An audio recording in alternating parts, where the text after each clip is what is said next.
All right, so beast mode. What's beast mode? Beast mode is where you're afraid to do something, right? You're afraid to do something, and then you actually take action through it because you're in beast mode, right? So, and the problem is a lot of people, especially myself, I would think about the action I had to take. I would call a seller, make an offer, go to an appointment, something fearful. Something fearful. And if I went through something fearful like that, then I would sit there and think about it and analyze it. Like I had something that came up that was that I dreaded doing, but I had to do it. And I would think about it instead of just actually doing it and actually picking up the phone, making it happen, going out and stepping into that fear. Right? I had to flip the switch on beast mode and just actually take action and do it. So it's like cold calling, for an example. With cold calling, I'd sit there and think about it. What am I going to say? What if I say something stupid? What if they ask me a question I don't know? What if they yell at me? What if I suck? What if I blow it? And I would sit there and freak out and analyze all this stuff instead of just taking action. You have a fear situation in front of you and you have to step into it by taking the massive action and just flipping that switch. And here's the thing. So people ask me all the time, how do you transform your life? You are where you are right now. Where you are is temporary. How do you go from $100,000? Let's say you make $50,000 a year. How do you go from $50,000 a year for $50,000 a month? Wouldn't you like to know that? What do you think you have to do if you had to go from $50,000 a year to next month doing $50,000 a month? What would you do? If you're going to do that, so let's look at it. First, you got to reverse engineer it. Let's say we're real estate wholesalers, and we're going to flip houses, and our average profit is $10,000. So our average, and I'll make the numbers easy, but you can do whatever your average profit is. So your average profit's $10,000. So you have to reverse engineer that, saying, okay, for me to do $50,000 a month, I have to do 5 contracts at $10,000 is going to get me $50,000. So I got to do 5 contracts. Well, if it takes 25 offers to get one deal, that means I've got to make 5 times 5 times 25 is 125, right? So that means I have to make 125 offers to get 5 contracts accepted to close. And then out of those 5 contracts, I average $10,000, I'll make $50,000, right? So now the question is, how do I make 125 offers? Well, you divide that by a week, right? You got 4 weeks, maybe, if you say you want to do it over a 5-week period to make it easy, you got 25 offers a week. So I got to make 25 offers a week, right? Divided by 5 is 5, right? Offers a day. I have to make 5 offers a day, 5 physical written offers a day, consistently for 5 days, and it's excluding. Let's say you make Saturday as your makeup day to try to make up any of the offers that you didn't make for the day. So how do you go from $50,000 a year to $50,000 a month? You reverse engineer it. Now in your head, I've got to physically make 5 offers a day. Saturday's your makeup day, right? And then you turn around and go, okay, now the energy and effort's on you. You can make offers over the phone, right? You got to find out what they want. And you can find out what they want, then you can talk to them about the comparable sales. You know what the great thing is Zoom.us. Zoom.us, you can actually share your screen on your computer, show a seller exactly what you're looking at. You can show them the comps, you can show them what you're looking at. It's like you're like an online meeting. So if they have a computer, you can literally go on there and you can say, hey, listen, here's the comparable sales I'm looking at. You can actually go through your presentation online, talk to them about the comps, talk to them about the properties, talk to them about the list to close ratio, and then you can ask them about the repairs and make an offer subject to interior inspection. So when you reverse engineer your goals, you can make those 5 offers, and those offers have to be written physical offers, written contracts, and those written contracts submitted to the seller. And what's going to happen is you're going to get people that are going to respond back, and they're going to say yes, and then there's going to be people that say no. So if you send out 25 offers, you might have 20 of them that don't even respond back. but you're going to follow up with them, right? And then you're going to have maybe 4 or 5 that's going to be the offer's too low, right? 2 or 3 of the offer's too low, and you might get 1 contract out of 25. But if you get 1 contract out of 25, imagine getting 1 contract a week, right? And you turn around, sell that contract week. Over the next 5 weeks, you can turn around and go from $50,000 a year to $50,000 in 5 weeks, essentially, unless you want to up the ante and do that. Now you reverse engineer it. Now you know what you have to do every single day. So then you wake up. What's your thing? What's your mission? I'm going to make 5 written offers today. So now you go, where do I get to make offers? Well, you can cold call. We just talked about cold calling. Right? You can pull a list of pre-foreclosures. You can skip trace it inside of Flip More Houses or skiptracelists.com. And then you can turn around and you can make those phone calls talking to sellers. And sellers, and what are you calling and saying? Say, hey, listen, I'm a real estate investor. I'm buying properties in your neighborhood.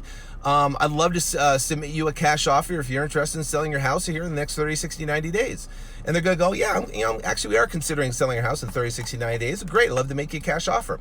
Can you tell me more about your property? Then you're getting into a conversation with them, right? And you can do that. The bottom line is going out now. The energy and effort's on you to go out and make those offers over the course of the week. So here's what happens when we do that. What happens is that either A, we achieve our daily, weekly goal, monthly goal, right, over the next 5 weeks, or B, we don't. And then we come up with excuses of why we don't achieve it, why we couldn't achieve it. So now we got to look at every single day is pushing forward and setting that goal and making those 5 offers. So an average person, if you look at what's called a behavioral congruency. Now I know it's a big word, right? And I'm not a guy using big words at all. I can tell you that right now. But behavioral congruency means being congruent or adopting the behaviors of A, successful person, or B, an unsuccessful person. So if we're in the lane of adopting a congruent behavior of a successful person, successful people don't make excuses. Successful people, right, that are setting a goal will do whatever it takes. Now, if it's 5 o'clock or 4 o'clock on Friday, all their friends are going out for happy hour, and their goal is to hit 25 offers a week, and they only have 20 offers in the can, a congruent behavior of a successful person is they're going to skip happy hour, and they're going to take from 4 to 6 o'clock at night, 4 to 7 o'clock, 4 to 8 o'clock, whatever it takes on Friday, and they're going to go out there and they're going to find 5 other people. They're going to cold call. They're going to make offers on for sale by owners. They're going to go people on Craigslist. They're going to go back to their previous leads that they went to and talk to them, and they're going to go out there and they're going to make the offers because that's a congruent behavior of a successful person. Right? And you can adopt those congruent behaviors in your life and you can get the results of a successful person. The only reason I have any type of success whatsoever is because I adopted congruent behaviors of successful people. That's it.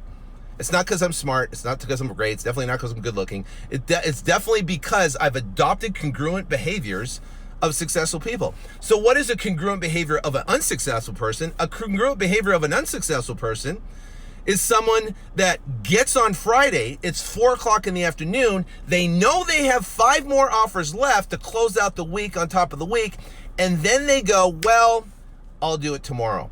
Well, I'll do it the next day. Well, you know what? I did good. I did 20 offers. I'll try to make it up next week. That, my friends, that is an excuse. It lets you off the hook. An excuse makes you feel better about what you haven't accomplished, right?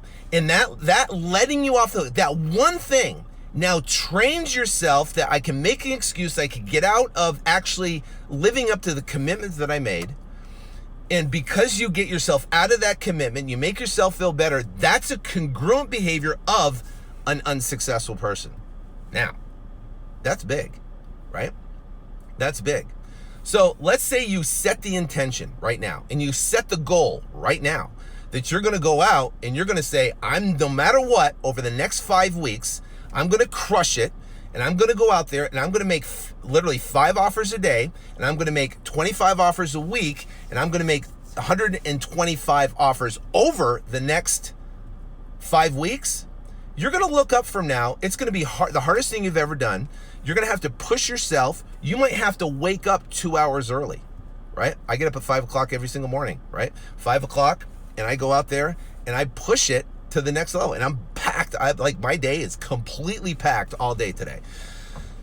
Doing deals, right? Doing deals, working with my team, tweaking our marketing, going out and crushing it, and everything else I got going on, right? We have an offer we submitted today on a $11 million apartment complex we're going to be taking down. Man, this thing is ridiculous.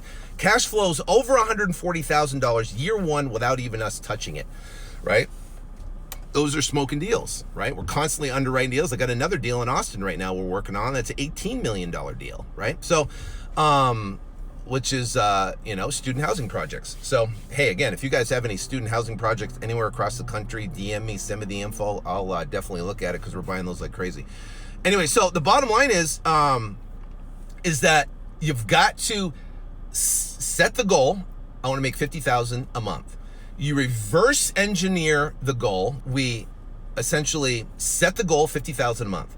You reverse it. What's the numbers behind $50,000 a month? Well, I got to get 5 contracts at $10,000 a piece. 5 contracts at $10,000 a piece, right? To get 5 contracts, it equates to 1 contract for every 25 written physical offers. So I got to make 25 offers to get 1 contract. Now I need to times by 5. Now I take by 5, right? And I turn around, and then 5 times 25 is 125. 125, and you break that over a 5-week period, it's 25 offers a week. So you say 25 offers a week, I'm going to do everything and anything it takes over this next week to make 25 offers a week, which is 5 offers a day. So now, what's your mission? That's all you think about. Now, what if you have a job? What if you have a full-time job? Guess what? You can make offers at lunch. I can tell you, I was just up in Utah. I flew up with Dean Graziosi on his private jet up there. We flew up and we had a group of about 30 people. They've never done a deal. No one's ever done a deal in the room before. But what we did first off, we got them on the phone calling sellers, cold calling sellers, right? We had postcards that went out, postcards came in, leads came in. So there's cold calling and there's actual physical leads. Then they gathered all the information and said, okay, what I'm going to do is I'm going to submit an offer to you. The next day, they submitted offers all day long. They analyzed deals, figured out ARV, figured out the exit price, figured out the max allowable, figured out the goal target, and they physically wrote offers. And there are people in there that got properties under contract that they walked in fear, not knowing what to do, and left with properties under contract. Now, that's huge. So anyway, now you reverse engineer it. Now, every day, what do? Every day, you know what to focus on. And now if you have a working around a job, guess what? You get off work at 5 o'clock, start cold calling people, start calling people on the way home, right? Get home, block 2 hours where you say, listen, you talk to your family and say, listen, I need to focus for 2 hours. I'm just going to do whatever it takes, and you're going to call as many people in that 2 hours as possible. And then you would emerge out of the house, right? And then you put your phone away, then you hang out with your family until it closes down. Then that night, guess what? You might go on Craigslist and line up people you can call the next day. You can go on For Sale by Owner, line up people you can call the next day. You might get a postcard campaign out. You might pull the list that you can cold call, and you want 25, 30 people that you can cold call the next day. So the bottom line is that's how you go out and you reverse engineer any goal you want to accomplish. So for me, let's say if I go, okay, we want to hit $5 million this year, and our average deal size is $21,000. What do I have to do to go out and hit $5 million in revenue this year, right? And I got average deal size $21,000. I got to reverse engineer it, all the way down to, to a lot of deals, right? To be able to make that, go out there and hit that goal and make that happen. So they reverse engineer it. Then you reverse engineer to what your actual KPI is, right? How many leads to contract does it take? Leads to contract. So our leads to contract is about 14 right now. It varies from 14 to 16. So 14 leads to contract. So I know offers to contract. So I know that if we generate at 14 offers, we're going to go out and get a contract on there. So I know that if I'm going to hit $5 million in revenue, our average deal size is $21,000. It takes 14 contracts to get it, 14 offers to make a contract. Well, guess what? We're going to make a ton of offers. You can reverse engineer the numbers down to a weekly target. We have a weekly target, a monthly target, an annual, a quarterly target, and an annual target. So in every single week, we're pushing to hit that target, right? All right, guys, gotta go work out, get a sweat on, beast mode, and have a great day, guys.